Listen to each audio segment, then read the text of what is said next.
안녕하십니까. 행복한 아침 이재훈입니다. 안녕하세요. 장예인입니다. 새로운 한 주가 시작됐습니다. 오늘은 11월 10일 월요일이고요.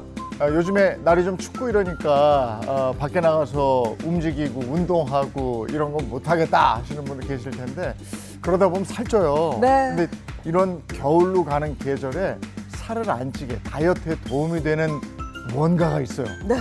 그게 뭐냐면 커피 한 잔입니다. 저희가 굉장히 네. 또 좋아하는 게 커피 한 잔인데 미국의 한 건강 전문지에 따르면요. 커피 속 카페인이 신진대사를 촉진하고 그리고 또 에너지 소비를 늘려서 체중 감량에 긍정적인 효과를 준다고 합니다. 뿐만 아니라 커피의 쓴맛이 저의 왕성한 식욕을 줄여주는 효과도 있다고 하고요. 또 항산화 성분은 지방 축적을 막아주는 역할까지도 한다고 합니다. 설탕하고 프린 같은 거 넣으시면 안 되는 거고요. 네. 블랙으로 드시는데 운동 한 30분 전쯤에 블랙으로 커피 한 잔 하고 운동하시면 확실한 이 체중 감량 효과, 다이어트 효과가 있다고 합니다. 네, 맞습니다. 오늘부터 내일까지 날이 꽤 추워진다고 하는데요. 따뜻한 커피 한 잔 어떨까 싶네요. 자, 그럼 월요일에 행복한 아침도 밝고 활기차게 시작해 볼게요.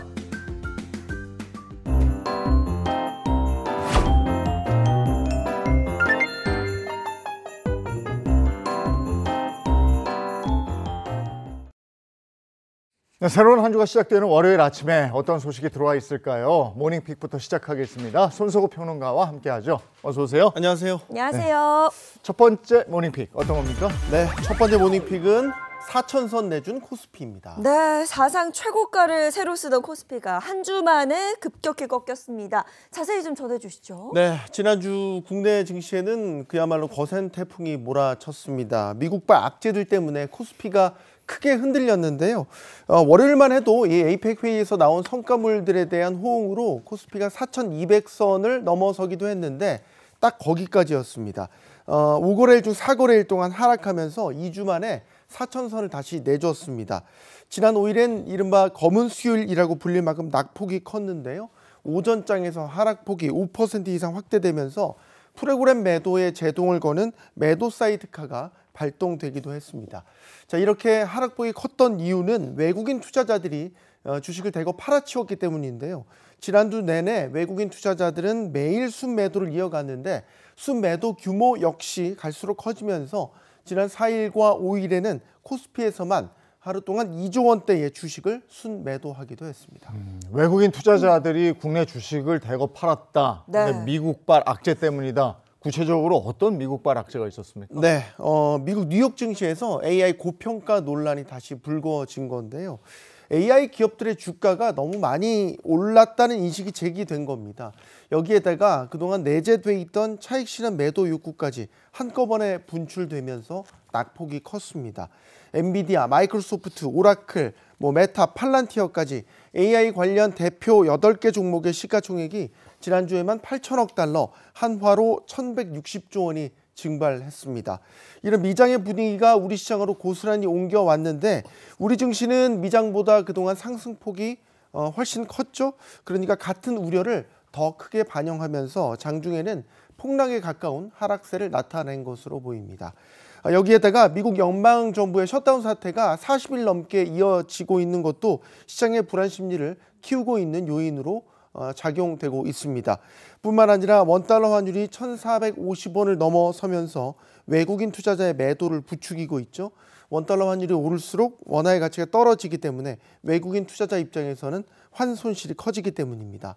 자, 이처럼 셧다운 여파로 환율이 오르고 이로 인해서 증시에서 외국인 투자자가 이탈하면서 환율 상승 압력이 다시 커지는 악순환이 이어지고 있는 모양새입니다. 자, 그렇다면 이번 주에는 어떤 포인트를 좀 눈여겨봐야 할까요? 네, 이번 조정이 일단 해소가 되려면 무엇보다 최장기간 이어지고 있는 미국 연방정부의 셧다운 해소 여부가 관건이 될 것으로 보입니다.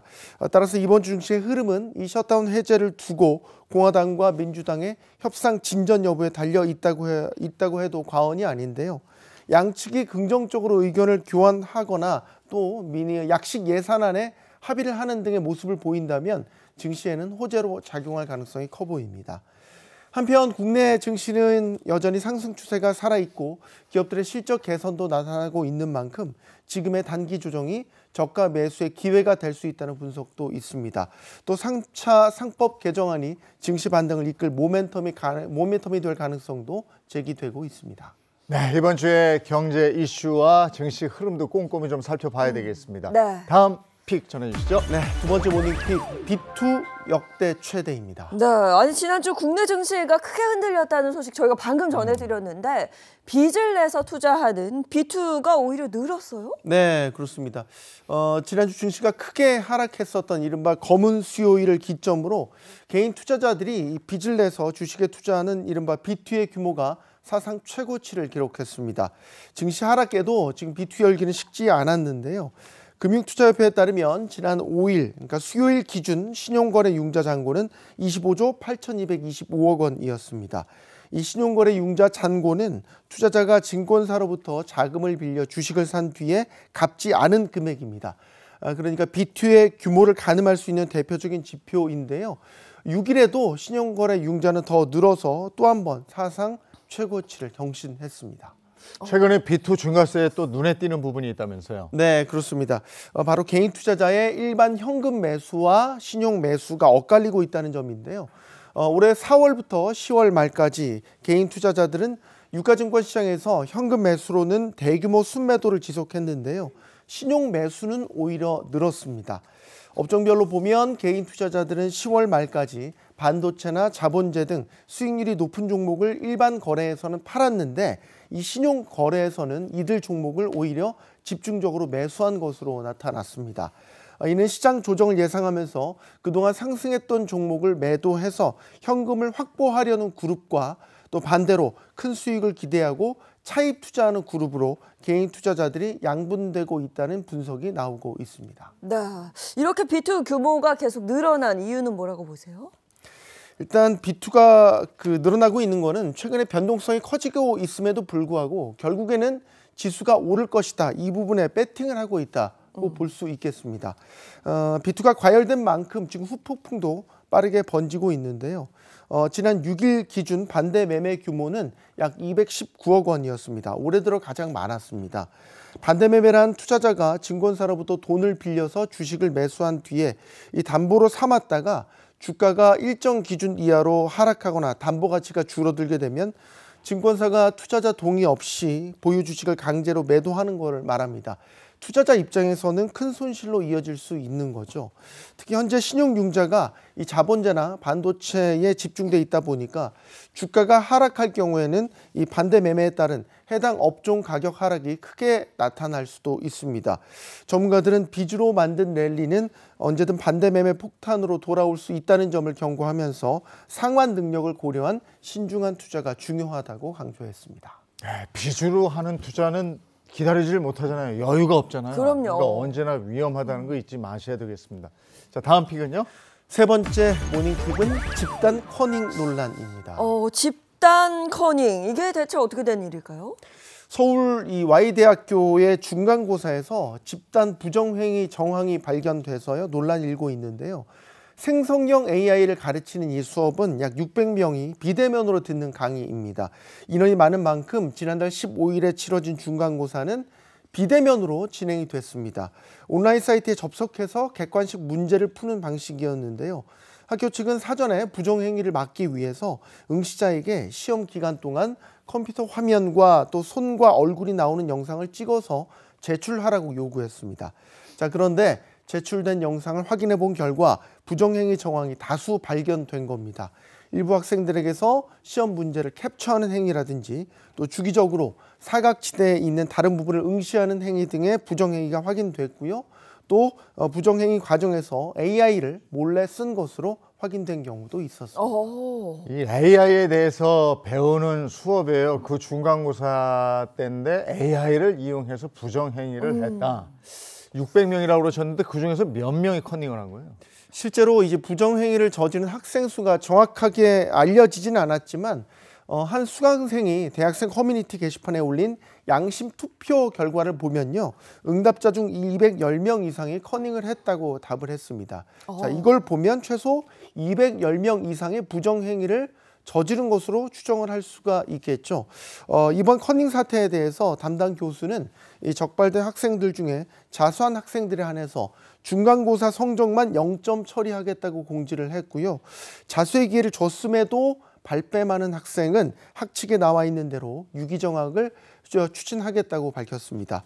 또 이번에는 부정행위와 끝장을 볼 생각이라며 강경한 입장을 보이기도 했습니다. 제발 우리 학생들이 성적의 노예가 되지 않았으면 좋겠습니다. 네. 그 배우는 입장에서 AI 긍정적으로 활용하는 걸 배우는 걸 텐데 여기서 AI를 부정적으로 사용하는 것부터 했다? 이건 아니죠. 예, 다음 픽은요. 네, 네 번째 모닝픽은 반값 산후조리원 생긴다입니다. 네, 얼마 전 산후조리원 이용 요금이 이 지역별 격차가 심하다. 많게는 최대 33배에 달한다는 소식 전해드렸는데요. 이번에는 그 서울시가 그 부담을 줄이기 위해서 새로운 제도를 또 내놨다고 합니다. 네, 그렇습니다. 서울시는 내년부터요 민간 산후조리원의 반값에 이용할 수 있는 이 서울형 안심 산후조리원 시범 사업에 들어간다고 밝혔습니다. 이번 사업은 지자체가 직접 설치하고 운영하는 공공산후조리원과는 달리 민간조리원이 주체가 돼서 시와 협약을 맺는 형태입니다. 현재 서울의 민간산후조리원의 2주 평균 비용은 약 491만 원이고 최고 비용은 4,020만 원에 달하는데요. 서울시와 민간이 협업해서 평균 이용 금액의 반값 수준으로 산후조리원을 이용할 수 있도록 하겠다는 계획입니다. 그러면 서울에 거주하는 산모라면 다 이용할 수 있는 겁니까? 네, 그렇습니다. 서울에 거주하는 산모라면 누구나 신청 가능한데요. 하지만 취약계층과 다자녀 산모에게 우선적으로 입소 기회가 주어집니다. 산후조리원 이용 비용은 2주 이용 기준으로 390만 원의 표준 요금을 적용해서요. 산모는 250만 원을 부담하고 나머지 140만 원은 서울시에서 부담하게 되고요. 다자녀 가구나 한부모 가정 등의 경우에는 50%, 저소득층의 경우에는 100% 비용을 감면받을 수 있습니다. 서울시는 내년에 민간 산후조리원 5개소를 공모해서 상반기 중에 시범 사업을 가동하고요. 시범 운영 성과를 평가한 뒤에 2027년부터는 서울 전역에서 이 서비스를 누릴 수 있도록 확대한다는 방침입니다.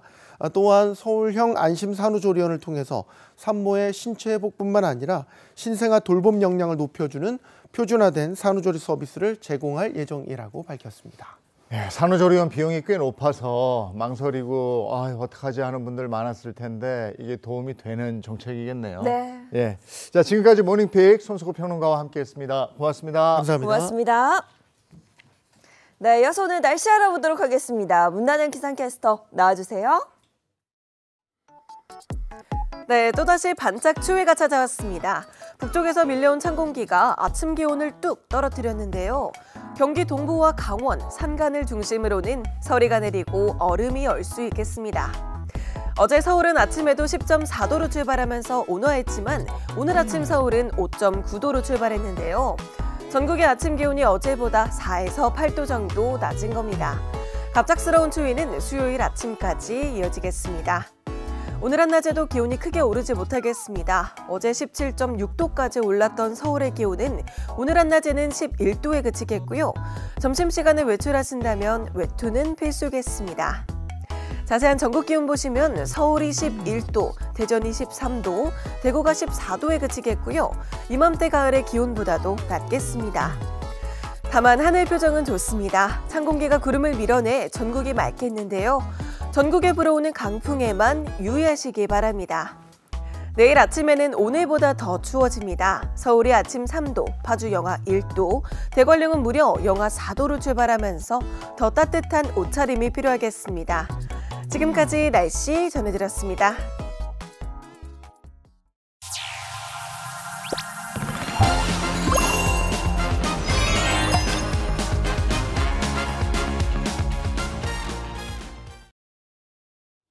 네, 이번에 자동차 관련 얘기 나눠보겠습니다. 개그우먼 박수림 씨 그리고 방송인 김기환 씨 어서 오세요. 네, 반갑습니다. 네, 반갑습니다. 네. 두 분 오늘 어떤 자동차 소식 전해주십니까? 자, 얼마 전에 대한민국을 들었다 놨다 했던 국제 행사가 있었습니다. 바로 세계 각국의 정상들과 글로벌 기업인들이 한 자리에 모인 에이펙 정상회의죠. 맞습니다. 이 회의는요, 단순한 외교 무대를 넘어서 미래 경제 협력의 청사진을 함께 그려보는 그런 시간이었습니다. 맞습니다. 특히 이번 에이펙 같은 경우는요, 네. 뭐 AI, 또 에너지, 그리고 지속 가능성, 뭐 다양한 의제가 논의됐는데요. 네. 자, 특히 전 세계 기업들이 주목한 키워드가 있습니다. 바로 아하. 수소인데요. 수소. 지속 가능한 성장 그리고 탄소 중립, 이게 어떻게 보면 요즘 또 전 세계 화두 아니겠습니까? 맞습니다. 자, 그런 측면에서 이 수소는 미래 에너지 전환의 핵심이다라고 볼 수 있는 거죠. 네, 이제는 미래 세대를 위한 그 친환경 에너지 전환이 선택이 아닙니다. 뭐 거의 그렇죠. 필수가 됐는데요.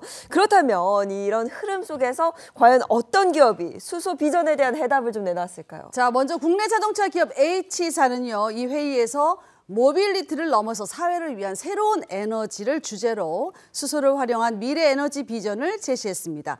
단순히 자동차의 연료로서가 아니라 우리 사회 전반을 움직이는 다음 세대 에너지 생태계로서의 수소를 이야기한 겁니다.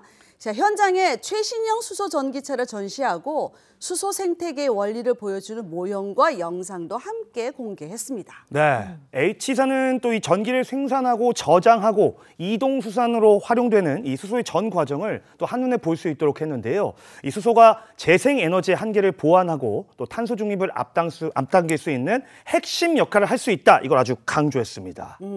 그러려면 정부와 민간이 함께 협력하는 수소 생태계가 먼저 마련이 돼야 되는 거잖아요. 그렇죠. 네. 자, 특히 이 비전은요, 곧바로 현실로 이어졌습니다. 같은 기간 울산에서는 대규모 수소 연료 전지 생산 기지의 기공식이 열렸는데요. 자, 이 공장은 지상 3층 규모로 2027년 완공을 목표로 하고 있고, 완공되면 연간 수만 기의 연료 전지를 생산할 수 있게 됩니다. 특히 내연기관 부지에 수소 연료 기지가 새로 들어서는 점이 의미가 있는데요. 과거의 엔진 중심 산업을 미래 수소 중심 산업으로 전환하는 변곡점을 나타내는 거죠. 네, H사는 또 이번 투자를 시작으로 해서요. 네. 청정 수소 생산, 또 수전해 기술, 연료전지 개발 등 주기적인 좀 수소 생태계 구축에 속도를 붙일 예정입니다. 자, 여기에 정부도 힘을 적극적으로 보태고 있는데요. 기후에너지환경부는 이런 기업의 혁신 노력을 또 지원하고요. 지자체 역시 이 청정수소 기술 개발과 더불어서 인프라 구축을 돕는 등 이 민과 관이 함께 움직이고 있습니다. 자, 이뿐만 아니라 H사는요, 인공지능 기반의 이 스마트 팩토리 기술을 도입해서 제조 효율과 안전성을 높이고 또 로보틱스, 자율주행 분야로까지 이 기술 협력을 점점 더 확대해 나갈 예정이라고 합니다. 네, 그런가 하면 에이펙 기간 중에 또 하나 화제가 된 사건이 있었죠. 바로 그렇습니다. 깐부 회동이라고 부르는. 맞습니다. 네. 우리가 누구? 깐부 아이가! 예. 서울 삼성동의 한 치킨집에서 국내 굴지 기업 총수하고 젠순왕 CEO가 한자리에 모였습니다. 자, 이 깐부 회동은 단순한 식사 자리가 아니었습니다. 자, 이 자리에서 논의된 게 바로 미래 산업의 또 다른 축 AI 협력이었습니다. 네. 핵심은 바로 AI 팩토리 도입입니다. 이 공장은요, 차세대 AI 칩이죠. 블랙웰, 이걸 기반으로 해서 자율주행차, 스마트 팩토리, 로보틱스 기술들을 모두 하나로 연결해가지고 하나의 어떤 지능형 생태계로 만드는 게 목표다라고 이해하시면 되겠습니다. 자, 양사는요, 이번 협력을 통해서 약 5만 장의 AI 칩을 투입하고 30억 달러 규모의 투자로 이 국내에 AI 연구센터와 더불어서 데이터 센터도 세울 계획이다라고 밝혔죠. 이게 쉽게 말해서 차를 설계하고 또 만드는 과정부터 운전 중에 이 자율주행까지도 모든 과정을 AI가 스스로 학습하고 그렇죠. 개선하는 시스템을 구축한다, 이런 이야기죠. 네, 네. 맞습니다. 자, 이 협력은요, 단순히 자동차 안에 AI를 넘어서 공장 전체를 가상으로 구현하는 디지털 트윈 공장까지 포함됩니다. 자, 실제 공장과 똑같은 3D 모델을 만들어서 로봇 동선이나 생산 효율, 안전성까지 미리 점검할 수 있다는 거죠. 상상 속의 기술이 현실이 되고 있습니다. 미래 사회는 어디까지 가 있을지 참 궁금합니다. 자, 자동차 관련 소식은 여기까지고요. 이번에는 우리 삶의 사건, 사고를 법의 관점으로 풀어보겠습니다. 그 법이 알고 싶다.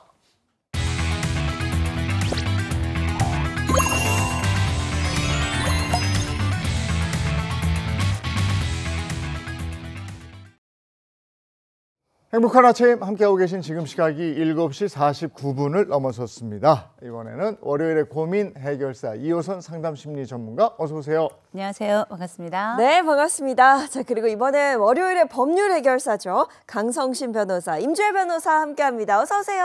안녕하세요. 이 교수님 오늘 준비한 주제는요? 네, 첫 번째 사연 이겁니다. 퀵보드. 퀵보드. 요새 남녀노소 가릴 것 없이 길거리에 보면 이 퀵보드를 이용하시는 분들이 많이 계신데 첫 번째 사연은 이 퀵보드와 관련된 이야기입니다. 저희 함께할 첫 번째 사연 바로 이겁니다. 무면허 단속했는데 형사 처벌이라고요? 어떤 사연인지 꽁트로 만나보겠습니다. 충성! 저는 불철주야 시민의 안전을 지키는 민중의 지팡이 경찰입니다. 오랜 준비 끝에 꿈에 그리던 경찰이 된 저는 시민의 안전과 행복을 지킨다는 사명감에 묵묵히 일만 하며 살았습니다. 하지만 그런 제 노력 하루아침에 물거품처럼 사라졌다면 여러분 믿으시겠습니까? 어떡해. 삑삑! 잠시만 거기 학생! 거기 잠깐 서봐요. 아이 뭐야 경찰이네. 아 잡히면 귀찮으니까 일단 도망가자. 어이 학생! 학생인가? 아무튼 저 거기 서야지. 그 잠깐만 그 멈춰 서보려니까 그러네. 나 죽네요. 아이 참. 이 알고 보니 말이죠. 그 학생은 헬멧도 쓰지 않은 채로 일행과 함께 이 전동 킥보드를 타고 인도를 주행 중이었습니다. 저는 즉시 단속에 나섰고 킥보드를 멈춰 세우기 위해서 이 팔을 잡아 제지하는 과정에서 학생이 넘어지면서 크게 다친 건데요. 우리의 다치게 한 경찰 어딨어? 당장 나와!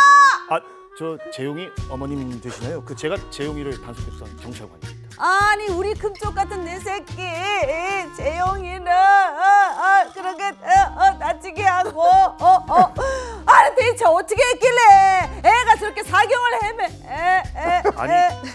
일단 어머니 좀 진정하시고요. 예, 눈물 좀 닦아서. 예. 아니 나 아니 말이죠. 그 아드님이 그 동승자랑 그 헬멧도 안 쓰고 전동 킥보드를 타고 인도를 주행을 했습니다. 어머머. 단속 과정에서 어머머. 어쩔 수 없이 발생한 그런 사고다. 어머머머 예, 그렇게 말씀드립니다. 그게 무슨 말씀이에요?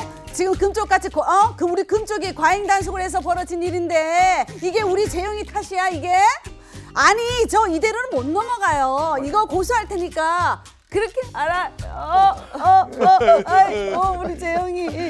아니 저는 그저 성실히 경찰의 직무를 수행한 죄밖에 없는데 학생의 학부모님께서는 저에게 과잉 단속이라면서 고소와 함께 손해배상 소송까지 하겠다고 하는 상황인데요. 저는 대체 어떻게 해야 할까요? 네. 이거 전동 아니야. 킥보드 단속을 하다 벌어진 일 같은데 일단 자세한 얘기 좀 들어봐야 되겠어요. 네, 사연은 이렇게 됩니다. 이 사고는 지난 6월 인천 부평구의 한 도로에서 발생하게 되는데요. 이 A 경사가 길을 보니까 헬멧도 쓰지 않고 인도로 이 전동 킥보드를 타고 있던 고등학생 B군 일행을 발견하게 됩니다. 근데 이 단속을 하는 과정에서 킥보드를 멈춰 세우기 위해서 이 B군이 한 사람이 앞에 있고 뒤쪽에 같이 타고 있는 상황이었는데 이 B군을 팔을 잡아서 이렇게 내리는 과정에 아이고. B군이 넘어져서 어허. 머리를 다치게 돼요. 자, 그런데 그때 당시 B군이 뒤에 있었다고 말씀드렸죠. 사고가 나자마자 경련이 일어나고 발작 증세가 발생하게 됩니다.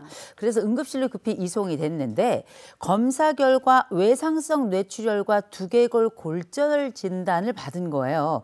약 열흘간 입원 치료를 받은 후 퇴원했는데 이에 대해서 B군의 부모는 경찰이 갑자기 튀어나와서 과잉 단속을 한 거다. 이러면서 A 경사를 업무상 과실치상 혐의로 고소를 했고 지금 손해배상 소송도 진행 중입니다. 아이고. 자, 일단 헬멧도 쓰지 않고 동승자까지 있었어요. 근데 전동 킥보드를 타고 인도를 달렸단 말이죠. 이거 여기까지는 이제 학생이 잘못했어. 그죠? 그럼요. 네. 근데 여기서 이제 그 과잉 진압을 했다. 이제 학생의 부모는 과잉 진압을 했다. 이래서 소송을 건 거예요. 지금 상태가 이렇습니다.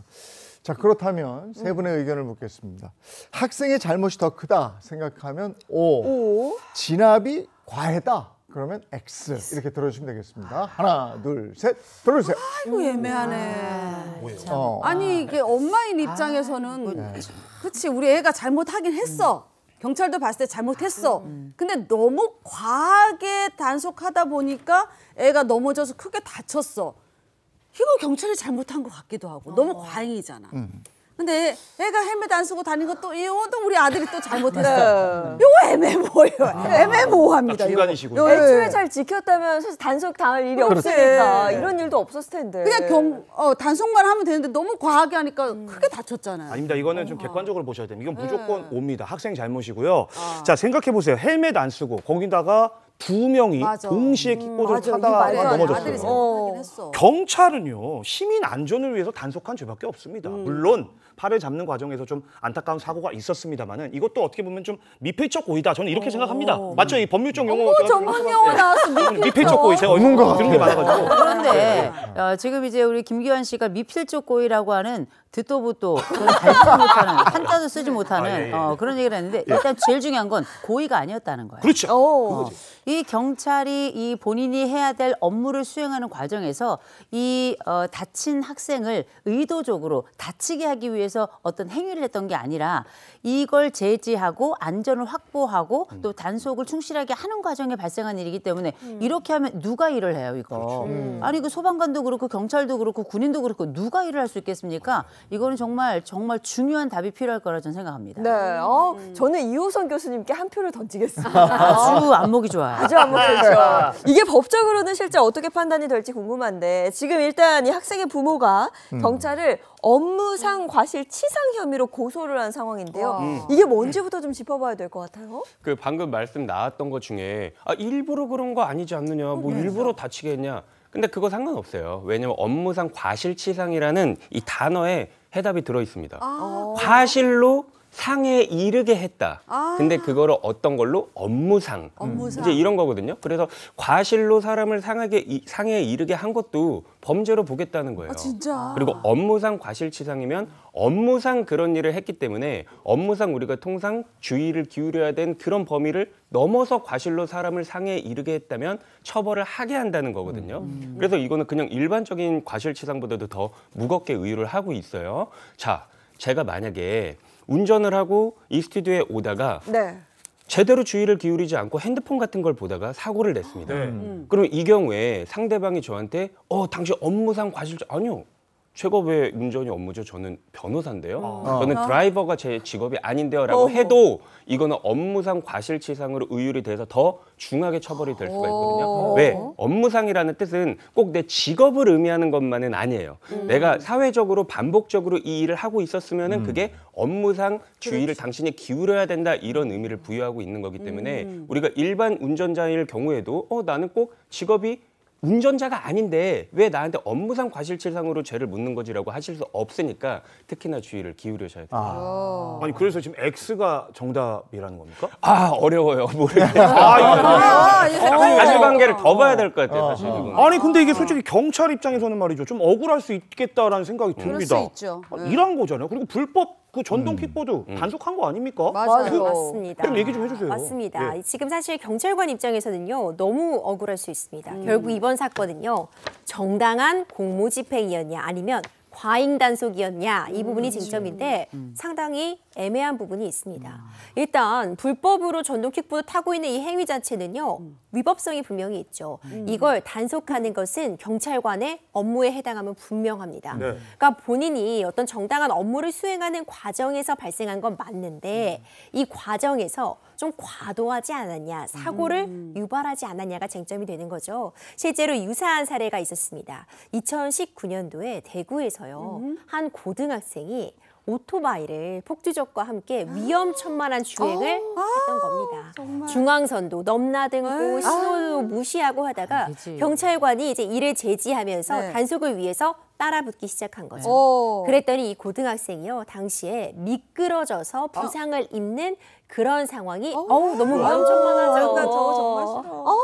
그러니까 결국 뒤쫓던 경찰이 단속에 나서는 과정에서 이 오토바이가 미끄러졌죠. 사고가 난 겁니다. 어떻게 되었는가? 이 고등학생이요. 이 단속에 걸린 이후에 경찰관이 본인에게 욕설도 했고 무릎도 꿇게 했다. 이런 부분들을 문제 삼아서 손해배상 1,600만 원을 학생이 경찰관에게 신청을 한 겁니다. 자, 여기서 문제 나갑니다. 문제. 과연 이 재판, 이 소송의 결과는 어떻게 나왔을 것 같으세요? 이거 아니 이건 아니지. 이거는- 경찰이 정당하게 업무를 수행한 거잖아요. 그럼요. 그 단속해야 되는 건 당연한 거거든요. 저도 뉴스 보면 폭주족도 막 하면 저 단속했으면 좋겠어 막 이런 생각 들거든요. 맞아요. 단속하는 과정에서 그런 일이 벌어진 건데 이 경찰이 정당하게 업무를 수행한 거예요. 이거는 재판에 넘어갈 일이 아니야. 아니 저도 같은 이거는- 생각입니다. 이건 네. O입니다. 왜냐하면 그러니까 OX가 아니지. 자 생각해 보세요. 이 경찰이 어쨌든 단속을 했잖아요. 근데 도망친 거는 학생 본인입니다. 아니 그러면 처음부터 그 단속에 순순하게 응했으면 이런 일이 애초에 없었을 텐데. 그럼. 그러니까 이거는 1,600만 원이요? 오히려 아유. 경찰분한테 전 드려야 된다고 생각합니다. 사과를 해야 될 것 같은데. 네, 정신적 위자료. 1,600만 원치 삼겹살 사드려야 돼. 재판부의 네. 판단은 조금은 달랐다고도 볼 수 있을 것 같아요. 먼저 1심부터 말씀드릴게요. 1심에서는요. 학생도 제대로 준비를 하고 나왔어요.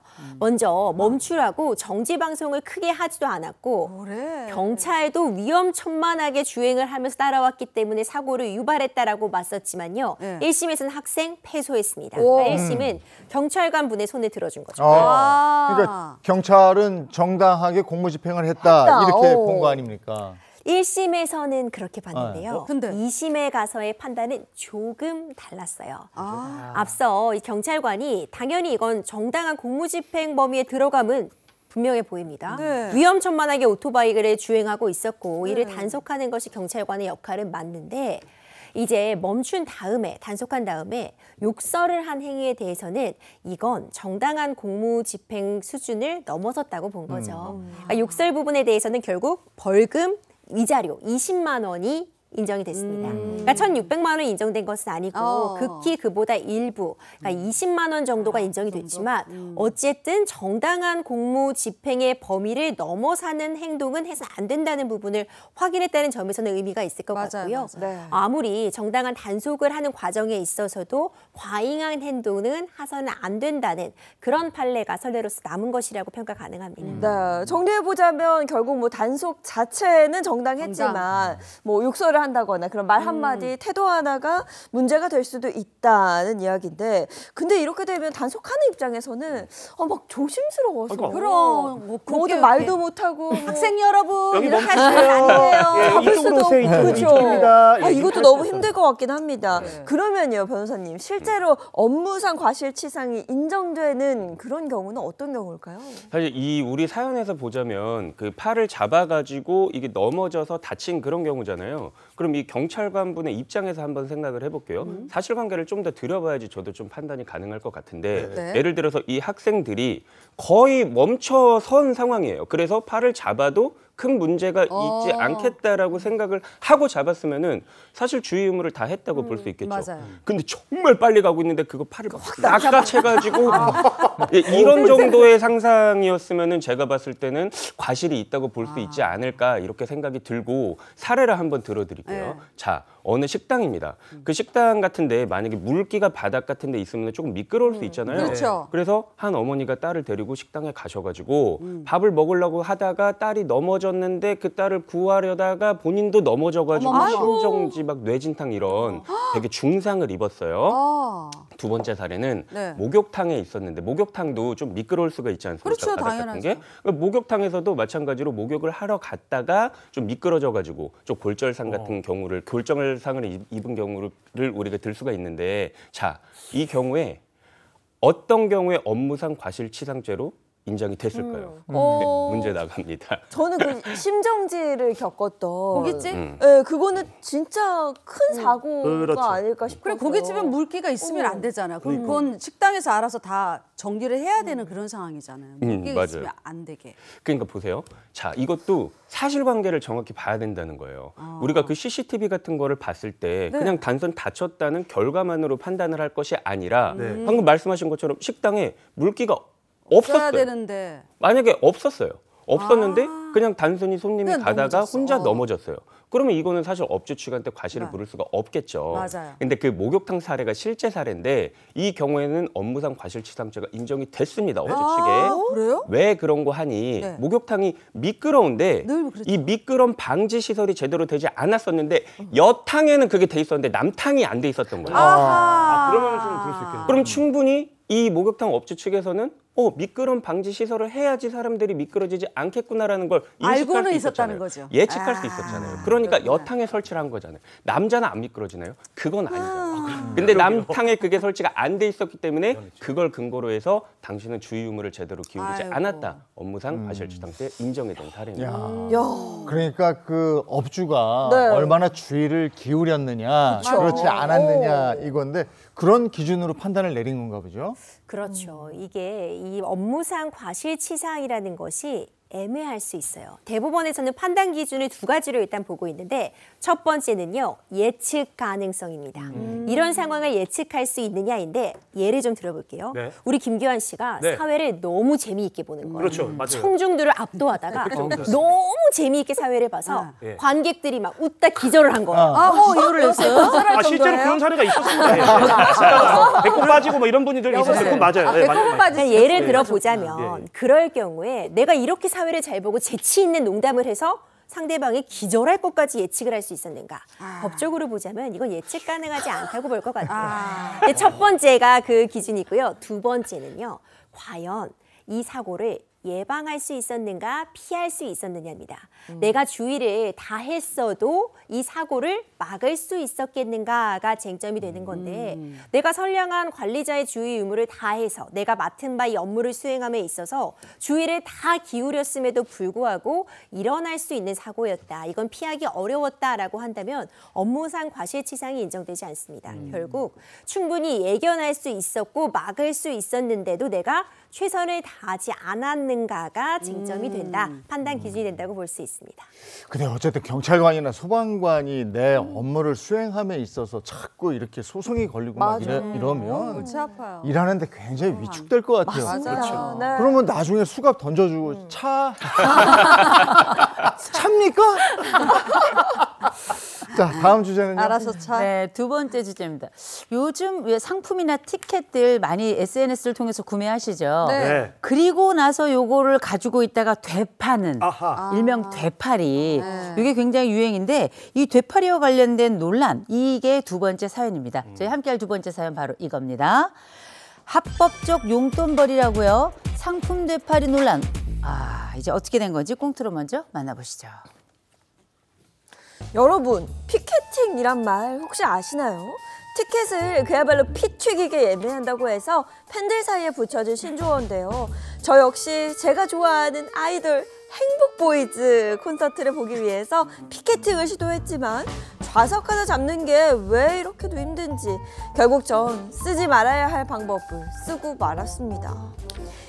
저기 그 행복보이즈 콘서트 티켓 파신다는 분 맞죠? 그 닉네임이 재용사랑 나라사랑 맞죠?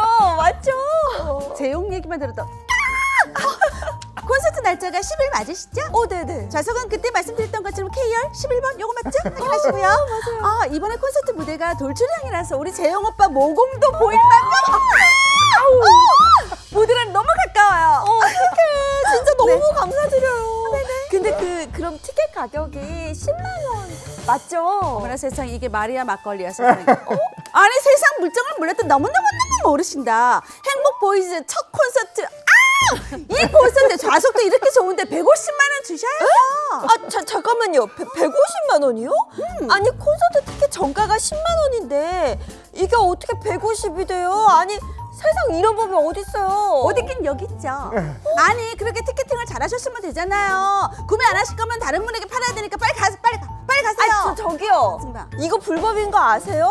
아니 어떻게 티켓값을 15배나 높게 부를 수가 있냐고요. 저 신고할 테니까 그렇게 아세요? 어머나 누가 무서워할 정도 신고할 때면 신고하세요. 어차피 그쪽도 불법인 거 알고 구매하신 거 아니에요? 그리고 신고 들어가봤자 과태료만 조금 내면 되지 이런. 아니요. 세상에 이렇게 황당한 일이 또 있을까요? 불법으로 수십 배에 달하는 표값을 요구하는 것도 모자라 신고해봤자 아무 소용이 없다는 뻔뻔한 말을 하기까지 이 사람 법적인 처벌 받게 할 수는 없을까요? 얄밉다. 요즘 공연 보고 싶어 하는 분들이 많으면서 티켓 경쟁이 굉장히 치열하다는 얘기는 그렇죠. 들었는데 네. 이런 일들이 왕왕 있는 것 같아요. 어떤 상황인지 자세한 얘기 좀 들어보죠. 네, 상황이 이렇게 됩니다. 20대 A씨가 아이들이 좋아하는 공연 티켓을 구하려고 온라인 예매에 들어갔는데 네. 실패한 거예요. 그래서 이 온라인 커뮤니티에서 보니까 이 표를 양도하겠다라고 하는 이 B씨를 만나게 됩니다. 그런데 이 B씨가 요구한 금액이 무려 150만 원이에요. 와, 진짜 대박이다. 이게 이 애들 가는 이 콘서트 공식의 VIP 가격이 15만 6천 원이었는데 이걸 고려한다면 거의 한 10배 가격을 그렇게 불렀던 건데 그래서 A씨가 아니 이거 불법 아니냐 이렇게 따졌더니 B씨가 아니 당신도 불법 알면서 살려고 했던 거 아니냐 오히려 이렇게 되받아칩니다. 심지어 이 정도는 싼 거다. 이렇게 얘기를 했어요. 오히려 대담하게 이렇게 나오니까 결국 A씨가 이런 사람은 아무래도 법적으로 처벌을 하는 게 어떻겠는가. 이게 정말 처벌이 가능한가 문의를 주신 겁니다. 예전에 이명웅 씨, 그래서 예전도 아니에요. 지금도 뭐 이명웅 씨 콘서트 하면 피켓팅이라고 해서 진짜 난리가 나고요. 또 자식들의 효도 전쟁이 펼쳐집니다. 이걸 우리 부모님을 위해서 누가 예매를 할 것이냐. 근데 가끔 보면요. 이걸 진짜 사람들이 다 예매한 게 맞을까?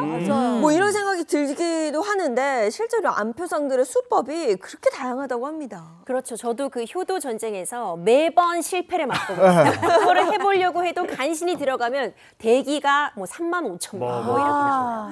도저히 성공할 수가 없는데 왜 우리 어렸을 때 예전 생각해 보면은요. 인기 영화 개봉할 때 그 극장 앞을 간다거나 아니면 야구 경기 있을 때 경기장 앞에 가면 표 있어요. 표 있어요.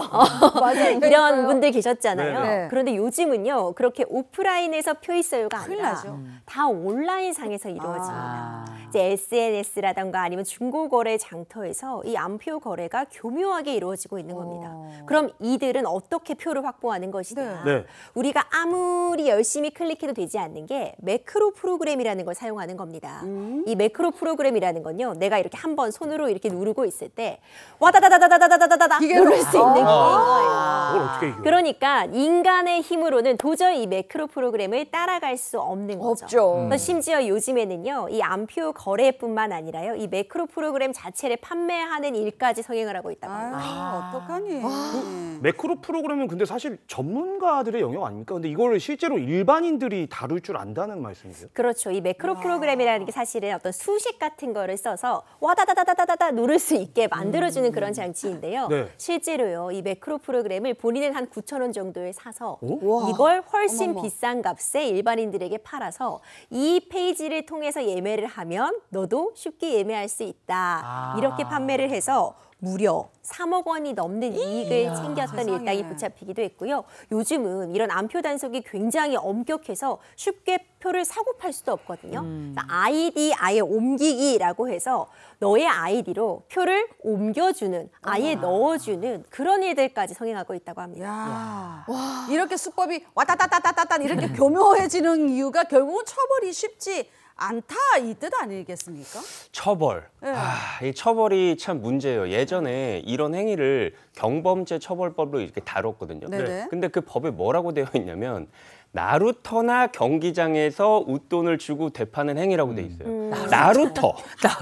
뭐 뱃삭을. 뱃사공. 이게 얼마나 오래전에 만들어진 법인지 그리고 이 처벌의 수위도 굉장히 약해요. 벌금 20만 원 이하가 뭐 이런 식이란 말이에요. 그러니까 아까 우리 사연에서도 나오잖아요. 아니 그냥 그 벌금 맞고 말지. 왜? 10만 원에 사서 150만 원을 대파는데 그래서 이게 과연 경범죄 처벌법으로 우리가 의유를 하는 게 실효성이 있느냐 이제 이런 비판이 제기가 되고 있고 그래서 이 공연법에 보시면은 또 별도로 제재를 가하고 있는데 이건 어떻게 되어 있냐면 자 상습적이거나 영업적으로 웃돈을 받고 대파는 행위 이렇게 되어 있거든요. 근데 이것도 허점이 있을 수가 있어요. 이런 매크로 쓰는 사람들 상습적이거나 영업적으로 하는 행위잖아. 이거 처벌 받아야 되는 거 아니야? 그렇죠. 라고 하실 수 있지만 이럴 수가 있죠. 아니 저 한 번 했는데요. 상습 아닌데요. 그리고 영업적이 아니라 진짜로 제가 못 가는 상황이 돼가지고 어쩔 수 없이 판 건데요. 이렇게 돼버리 그리고 그 현장도 아닌데요. 저 온라인에서 팔았는데요. 이렇게 돼버리니까 이게 법이 현실을 못 따라가는 거예요. 너무 빨라 이들의 교묘한 수법들이 진화하는 게 법이 못 따라가는 그런 거예요. 그래서 이런 문제점들이 생기니까 계속 이제 입법안이 발의되고 그런 상황이긴 합니다. 근데 주변에서 보면요. 비싼 웃돈을 주고라도 내가 좋아하는 공연 또 내가 좋아하는 경기를 보고야 말겠다. 이런 분들이 있으니까 맞아요. 수요와 공급인데 그러면 이걸 구매하는 사람도 처벌할 수 있는 뭐가 있어요? 사실 돈이 되니까 암표상들이 등장을 했을 거예요. 그럼요. 그러니까 수요가 있으니까 이런 불법적인 일도 성행을 하는 건데 현실적으로 이 법 규정만 놓고 보자면요. 이걸 구매한 사람까지 처벌하는 그런 법 규정은 존재하지 않습니다. 그러니까 구매자가 처벌이 되는 것은 아니지만 그렇다고 해서 나 그럼 구매해도 되겠네는 아니에요.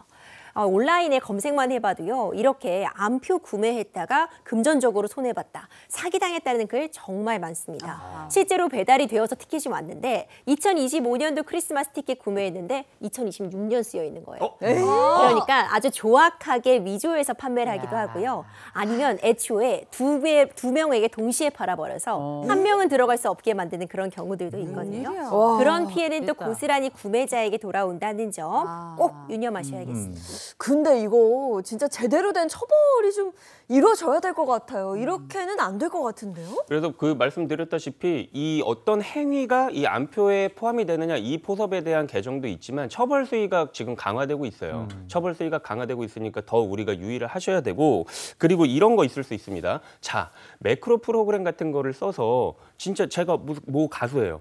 정말 수많은 사람들이 내 팬들이 원하는 사람들이 나의 공연을 봤으면 좋겠어. 정가 주고 이게 가수의 마음일 수도 있잖아요. 그렇죠. 근데 이런 악덕 업자들 때문에 진짜 내 팬들이 제대로 보지 못하고 이런 게 너무 싫은 거예요. 그 가수 입장에서는 싫을 수가 있잖아요. 그렇죠. 보세요. 그 가수의 기획사 입장에서는 사실 업무가 방해된 거나 마찬가지예요. 맞아. 왜? 제대로 된 매표 이런 행위를 못함으로 인해서 내 업무가 방해됐다고 볼 수가 있거든요. 그래서 이거는 위계로 인한 업무방해죄가 추가로 성립이 될 수가 있을 것 같습니다.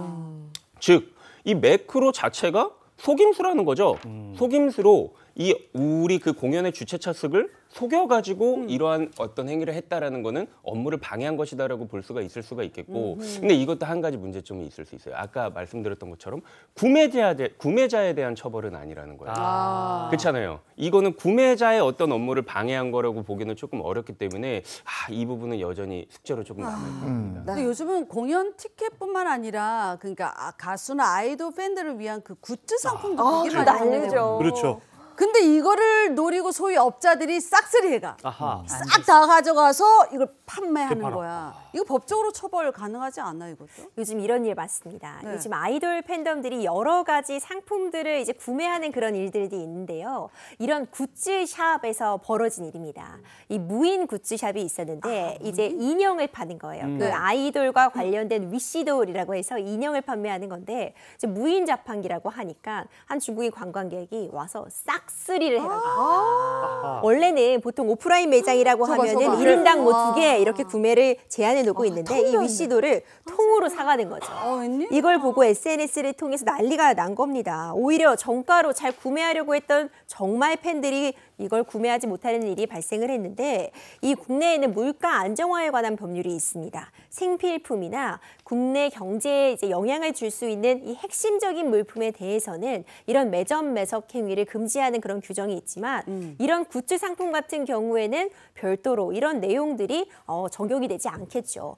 일단 최초 구매의 원칙에 따라서 일단 최초 판매자가 산 다음에 그 다음에 되판다거나 하는 행위에 대해서는 어떤 처벌을 구한다거나 문제가 된다거나 하기는 좀 어려울 것 같지만요. 유념할 부분이 있습니다. 이렇게 대량으로 구매해서 자꾸 판매하면은 세금 안 내면 세금 탈루 위험이 있고요. 아하. 모든 물건이 되팔아도 되는 것이 아니라 의약품 같은 부분은 재판매도 제한된다는 점 꼭 유념해 주세요.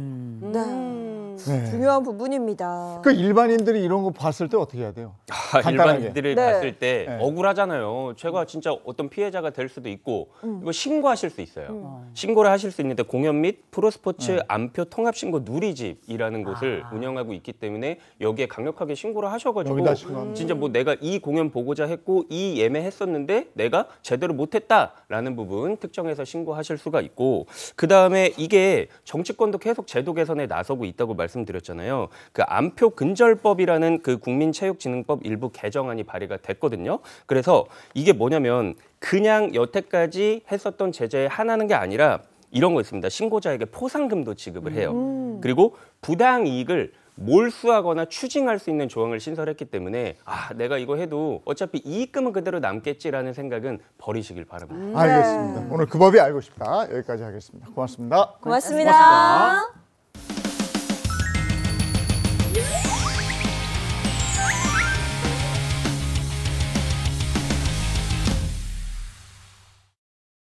네, 마음의 가면을 벗고 진짜 마음을 마주하는 시간, 2호선의 복면 상담소 시간입니다. 오늘 주제는요? 오늘 주제 제가 소개해드리겠습니다. 흔히 부모와 자식은 끊을 수 없는 천륜이라고 이야기를 하죠. 하지만 만약 자식이 부모를 피하고 심지어는 그 관계를 단절하려고 한다면 어떨까요? 오늘의 복면 상담소 주제 이겁니다. 자, 어떤 고민인지 영상부터 먼저 만나보시죠. 저는 60대 후반이고요. 아들, 딸 두 남매를 뒀어요.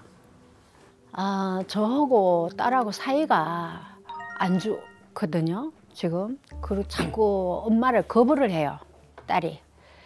결혼하기 전에는 정말 싹싹하고 월급을 타면은 항상 나한테 갖다 맡겼거든요. 그러고 자기가 자기 거 뭐 한 가지 사면 내 것도 한 가지 사오고 이렇게 이쁜 딸이었어요. 엄청 좋았는데. 결혼하고 한 3년 후부터 별로 뭐 사이는 안 좋았어요. 뭐 자주 집에 오지도 안 하고 하는데 더 심해진 거는 이제 아기 낳고 제가 아기를 좀 봐달라 하는 거를 사정상 못 봐주게 됐었어요. 그때 사정에. 아기를 돌보려 하니까 거리가 멀잖아요. 우리 집하고 가들은 경기도 쪽에 살고 저희는 그 당시에 이제 서울에 살고 하는데 자기 아빠도 이제 직장 생활을 해야만이 우리도 생활을 하니까 밥이라도 좀 해줘야 되는데 그럴 사람이 없잖아요. 혼자 있으면 안 되잖아요. 그래서 건강도 안 좋았고 사실상 그 당시에 체력도 딸려거니와 힘들었어요. 왔다 갔다 며칠 해보면요. 그 뭐 가서 뭐 애기만 보는 게 아니고 눈으로 보이는 거 뭐 반찬이라도 좀 해줘야 되고 해줘야 되잖아요. 집에 오면 그냥 아주 파김치가 되는 거예요. 그럼 또 집에 와서 또 집에는 집에대로 해야 되고 이러다 내 죽겠다 싶은 생각도 들더라고요, 사실은. 그래서 내가 어쩔 수 없이 못 간다 이랬더니 우리 엄마가 맞냐? 남의 엄마만 또 못하다 이런 식으로 얘기를 하고 근접 오지도 못하게 하는 거예요. 문도 안 따주고.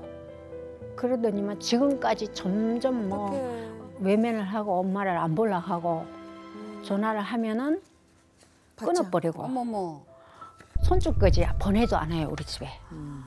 사실은.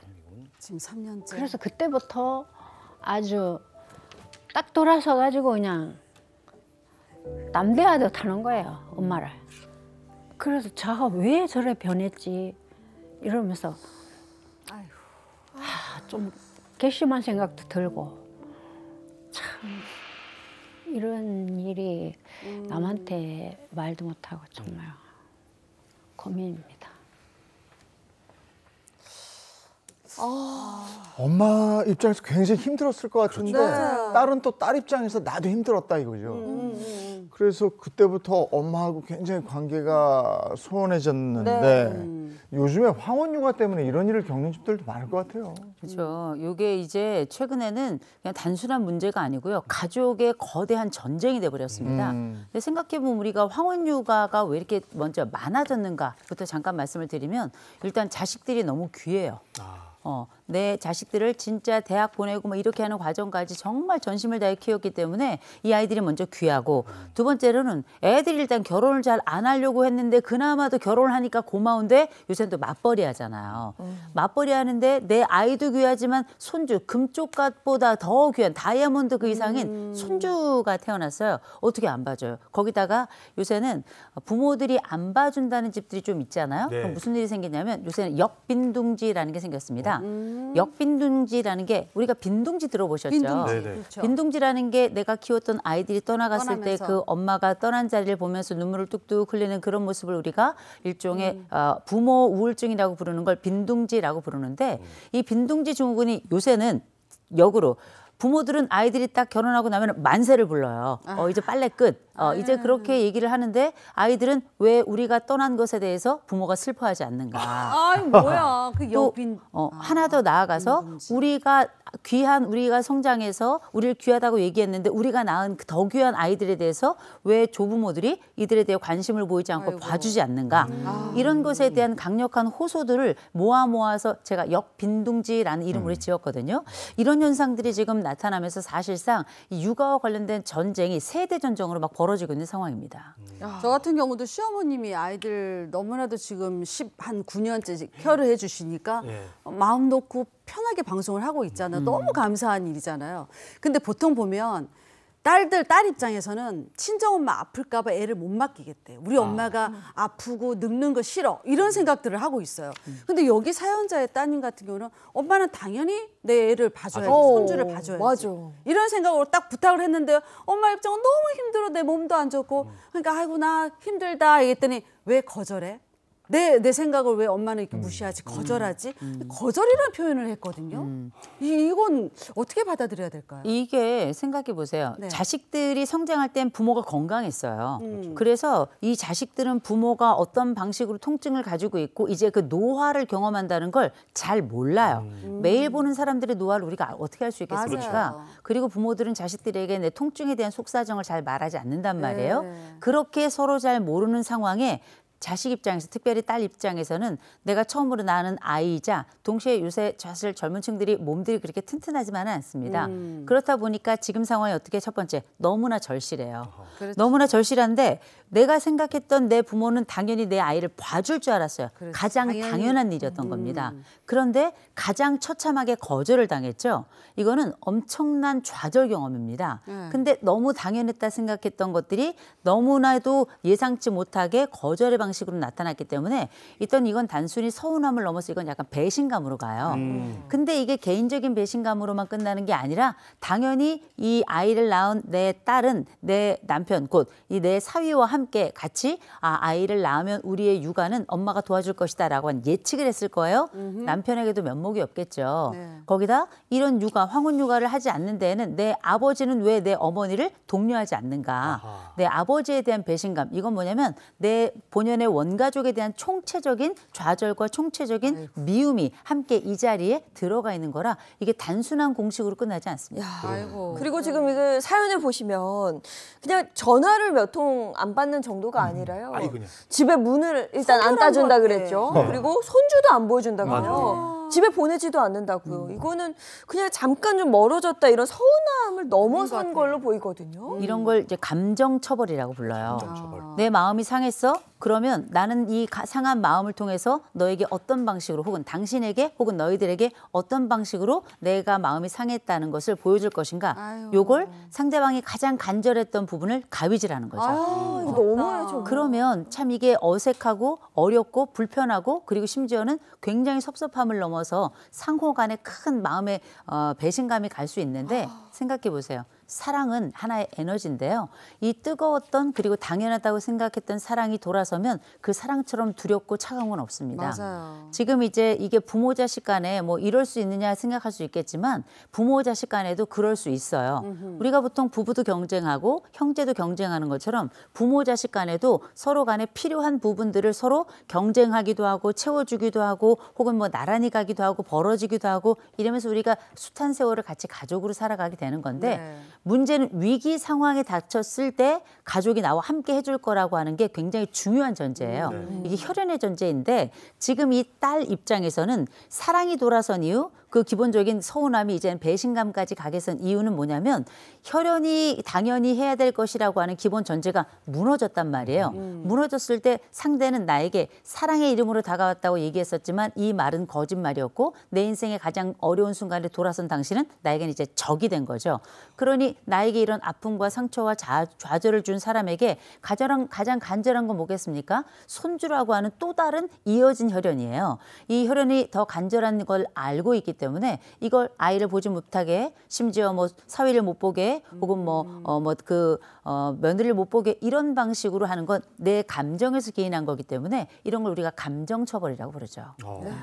그 사연자 말씀 중에서 저는 가장 좀 안타까웠던 게 뭐냐면 따님이 이제 결혼 전에는 월급 타면 선물도 좀 엄마한테 해드리고 효녀였어, 효녀. 그러니까 효녀였고 그다음에 정말 말 그대로 다정했던 딸인데 이게 이제 결혼하고 나서 아이를 낳고 나서 이게 조금 바뀐 거잖아요. 제가 교수님 말씀 드리면서 이제 저도 따님 입장에서 계속 생각을 해봤는데 혹시 따님이 뭐 이렇게 좀 산후 우울증 이런 걸 겪고 있는 건 아닐까 이런 생각이 들어요. 이제 그러니까 우려가 되는 부분이 있는 네. 게 이 딸에게서 사실 성격 변화가 보이는 것 같단 말이에요. 이 성격 변화라고 하는 게 그때 당시 어려움 때문에 단기로 발생한 것일 수도 있고 아니면 그때의 관계의 이런 변화 때문에 미움이 아직 잘 풀어지지 않아서 이런 미움의 상태가 지속되어 있는 것일 수도 있는데요. 이게 예를 들어서 이게 아이를 낳고 이 낳은 아이를 키우는 과정에 산후 우울증이 상당 부분 옵니다. 네. 그런데 이 우울증이 온다 그래서 관계가 최악으로까지 치닫는 경우는 많지는 않아요. 그런데 분명한 건 우리가 이 성격 변화로 나타난 거라면 단순 섭섭함이나 그때에 대한 아주 짧은 순간의 배신감이 아니라 이 아내 곧 이 한 여인이 아이를 낳고 엄마가 된 다음에 이전의 젊은 시절 또 홀로 지내던 시절 연인으로 지내던 시절의 모든 특성들이 완전히 달라진 형태로 나타난다면 이런 모든 것들을 총체적으로 고려했을 때 이 사람에게 산후 우울증이다라고 하는 부분들을 얘기할 수 있는데 이게 단순히 나는 우울해 음식이 잘 넘어가지 않아 아이를 보고 싶지 않아 이 정도가 아니고요. 때로는 굉장히 심각하게 타인과의 관계를 완전히 끊어버리거나 아이와의 정서적 관계도 끊어버리거나 때로는 아주 공격적 행동이 가까운 가족들에게 심지어 아이에게도 일어날 수 있기 때문에 그렇죠. 이런 부분을 좀 총체적으로 고려하셔서 내 가족 중에 또 산모 또 아이를 낳은 지 보통 1년 이내인데 이런 변화들이 주기적으로 낫지 않고 계속 유지된다. 이거는 꼭 전문의를 만나보셔야 되는 주제입니다. 네. 근데 실제로 사연자분이 느끼기에도요, 이 따님이 정말 산후 우울증이 심각하다. 이렇게 느꼈던 일들이 있었다고 하는데요. 한번 들어보시죠. 네. 사이가 이제 한날 전화가 왔어요. 얘가 그러한 정신적으로 문제가 있는 것 같은데 정신적으로 내가 무슨 얘기를 해도 듣지도 안 하고 하니까 이 정신적으로 좀 산후 우울증이 왔는지 아무 얘기를 말을 안 듣더라고요, 사실. 지금 현재는 직장도 안 나가고 집안에 저래 틀어박혀가지고 나오질 않아요, 잘. 그리고 나중에는 한 1년 가까이 지나니까 나한테 심한 욕까지 해요, 이제. 애기까지 이제 막 폭력으로 막 때리고 한다는 거예요. 악인들만 안 되는데. 그래가지고 이거 우울증이 왔나 뭐 무슨 병원에라도 좀 데려가야 안 되겠나 싶어서 가자고 하면 안 가려고 그래요. 어떤 때는 저 집안에서 뭔 일이 있을까? 뭐 이런 불안한 마음이 많이 드는 거예요, 내가. 아니 지금 얘기를 들어보니까 산후 우울증으로 의심할 만한 증상들이 있어요. 좀 심해 보이는데. 이거 어떻게 들으셨어요? 제 주위에도 산후 우울증 겪었던 분들 이렇게 얘기를 들어보면 직장을 다니고 활발하게 막 뭔가를 하다가 출산하면서 집에 딱 있으니까 모든 게 다 끝나버려요. 그러니까 애만 멍하니 보고 있으니까 내가 지금 뭐 하고 있는 건가 아무 생각이 안 든대요. 그러니까 이것도 귀찮고 저것도 귀찮고 애도 그냥 그렇게 이쁜 애게 얼마나 예뻐요. 네. 애도 미워진다는 그런 말까지 하더라고요. 그러니까 이 산후 우울증이 되게 심각하게 앓고 있는 사람들이 많은 것 같아요. 그러니까 이게 이제 따님도 따님인데 말씀하신 것처럼 아이한테 미치는 영향이 좀 걱정이 됩니다. 지금 맞아. 욕까지 한다고 하니까 네. 이거 좀 진짜 상황이 좀 심각한 것 같아서 어떻게든 그러니까요. 네, 치료가 좀 필요해 보이거든요. 이게 그냥 산후 우울증이 아니라 그걸 뭔가 넘어선 무언가가 또 있는 것 같은데 지금 이 상황 좀 어떻게 봐야 될까요? 지금 이 상황이면 아이 먼저 분리해야 됩니다. 미안하다. 지금 뭐 엄마에게 욕하고 그건 지금 떨어져 있는 사람이잖아요. 물론 그러면 안 되겠지만 네. 뭐 사정상 우리가 살다 보면 이런 일도 있고 저런 일도 겪을 수 있죠. 네. 뭐 집에서 은둔한다 그럴 수 있어요. 직장을 그만뒀다 그럴 수 있어요. 그런데 지금 개인이 이 어려움을 겪고 있는 것도 있지만 저항할 수 없는 또 하나의 생명이 그 앞에 있잖아요. 근데 결국은 이 아이의 아빠는 출근을 해야 될 거고 이 엄마와 아이 둘이 아주 긴 시간을 함께 있을 텐데 이 아이에게 폭력적인 양상, 아이를 때리기까지 했다고 이야기할 텐데 그건 아빠가 본 일련의 사건으로 끝나지 않았을 겁니다. 분명히 또 다른 순간에 아이에게 밥을 제대로 주었는지 또 이 아이 기저귀를 제대로 갈아주었는지 필요한 약을 충분히 먹였는지 예방접종을 했는지 특별히 아이에 대해서 이제 물리적인 가격을 했다는 건 굉장히 심각한 겁니다. 그래서 일단은 이 아이부터 제가 볼 때는 좀 분리를 할 필요가 있어요. 근데 이 분리하는 과정에도 지금 이 엄마가 병원에 가자 그래도 병원을 안 가잖아요. 네. 대부분 가장 아픈 자들은 자기가 아프다는 걸 이해조차 못하기 때문에 제가 볼 때는 지금 이 고통의 심연 속에 들어가 있는 것 같아요. 네. 우울로 취재하면 대단히 중증 우울에 들어가 있는 것 같고요. 심지어 아마 그 일상을 좀 살펴봐야 될 것이 주변에 여러 집안일을 곧 가사를 거의 하지 않고 본인의 몸을 돌보지 않고 잘 씻지도 않고 타인과 만나지도 않고 남편과도 얘기를 하지 않고 아이에 대해서는 공격적이고 이 모든 것들이 2개 이상 발생한다면 이건 전문의 필요가 반드시 필요합니다. 근데 상담을 받으러 가자 그래도 안 가고 병원도 안 가고 도와주겠다고 그래도 거부하고 이럴 때는 어떻게 해야 됩니까? 요새는 저희가 이런 돌봄 인프라가 굉장히 잘 돼 있어요. 어려움이 있을 때 집안에서 나오지 않는 사람들은 요새는 찾아갑니다. 왕진가듯이. 찾아가기 때문에 정신건강복지센터나 아니면 요새 이렇게 어린아이를 둔 경우에는 육아종합지원센터라는 곳이 있어요.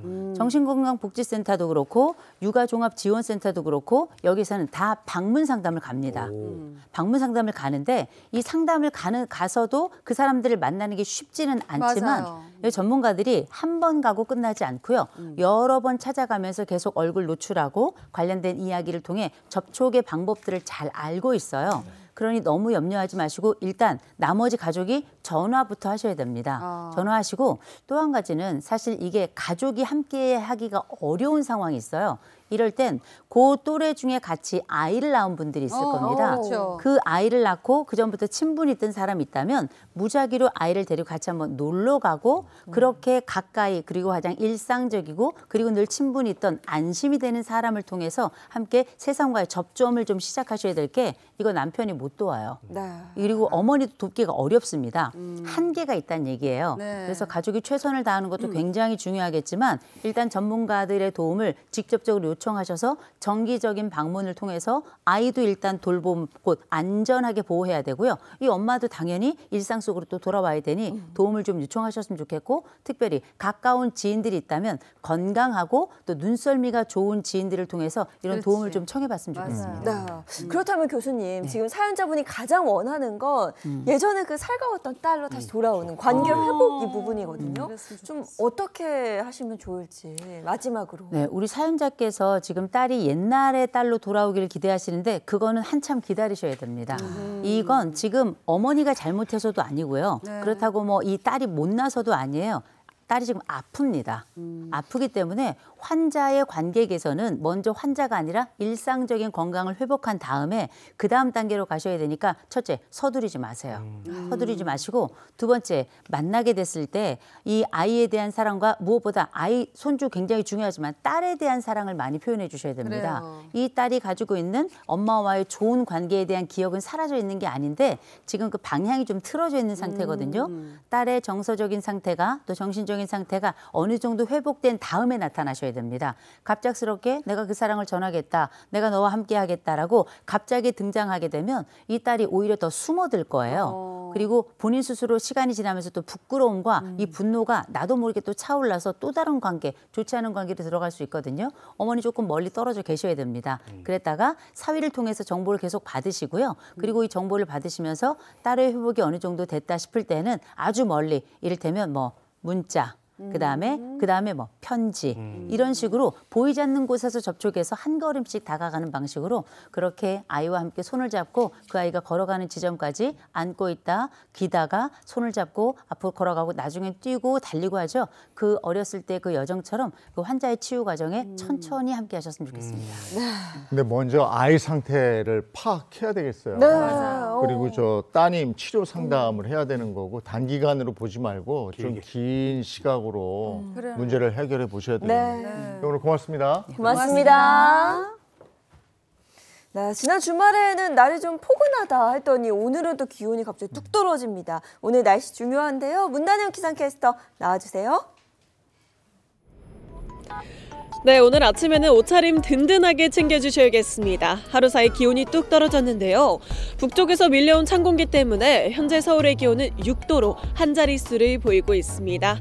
하루 사이 변한 기온에 옷차림 잘 챙겨주셔야겠습니다. 어제 서울은 아침에도 10.4도로 출발하면서 온화했지만 오늘 아침 서울은 5.4도를 보였는데요. 전국의 아침 기온이 어제보다 4에서 8도 정도 더 낮아진 겁니다. 갑작스러운 추위는 수요일 아침까지 이어지겠습니다. 오늘 한낮에도 기온이 크게 오르지는 못하겠습니다. 어제 한낮에 17.6도까지 올랐던 서울의 기온은 오늘 한낮에는 11도에 그치겠는데요. 점심시간에도 외출하신다면 외투는 필수겠습니다. 자세한 전국 기온 보시면요. 서울이 11도, 대전이 13도, 대구가 14도에 그치겠습니다. 이맘때 가을의 한낮 기온보다도 낮겠습니다. 다만 하늘 표정은 좋은데요. 북쪽의 찬 공기가 구름을 밀어내면서 전국 하늘이 맑겠습니다. 전국에 불어오는 강풍에만 유의하시면 됩니다. 내일 아침에는 오늘보다 더 추워집니다. 서울의 아침 기온이 3도, 파주는 영하 1도, 대관령은 무려 영하 4도로 출발하겠습니다. 더 따뜻한 옷차림 챙겨주시길 바랍니다. 지금까지 날씨 전해드렸습니다. 오늘도 날이 좀 추워서 네. 옷 단단히 입으셔야 되겠어요. 네, 겨울옷 꺼내셨죠? 오늘은 두툼한 패딩도 어색하지 않으니까요. 옷차림 따뜻하게 하시기 바랍니다. 좋은 하루 보내시고요. 저희는 내일 아침 7시 30분에 돌아올게요. 행복한 아침, 행복한 하루 되십시오. 고맙습니다. 고맙습니다. 즐거운 하루의 세상, Save the next channel.